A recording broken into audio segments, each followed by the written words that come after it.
شوف صديقي، حياتنا عبارة عن 4000 أسبوع إذا الله كتب لنا عمر وعشنا 80 سنة.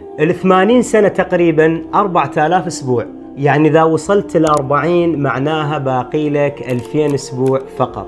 فرسالتي من هذا الفيديو، هذا الشخص اللي كسر عليك وطلع راسه من جام السيارة وقعد يهوس، لا تلتفت عليه نهائيا، كمل طريقك وادعي له الله يصلحه ويهديه. صاحب المحل اللي كل ما تروح تشتري منه يغثك أو يزعلك، يا أخي عوفه لا تشتري منه بعد.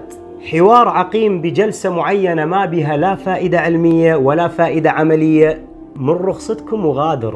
الناس البسطاء اللي يحتاجون مساعدتك وتقدر تساعدهم لا تقصر معاهم. من تفتح باب بيتك الصبح ويقابلك شخص ما ترتاح له، مو موضوعك، مالك علاقة بيه، انساه. لا تشغل نفسك بمعارك ما لها قيمة. من المعيب على الإنسان أن يقضي حياته متلاغي مع هذا ومزعل هذا وشايل الويل سبانة على ذاك، لأن كثير مشاكل بالحياة تنتهي بكلمتين حلوات فقط.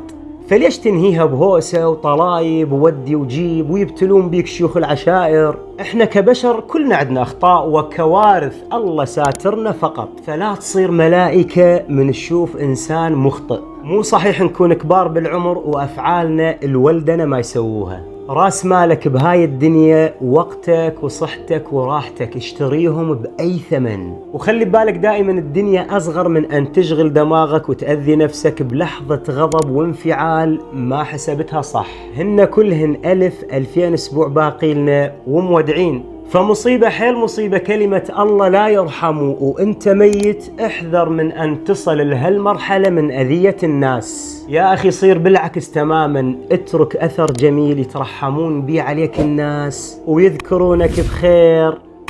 وسلامتكم.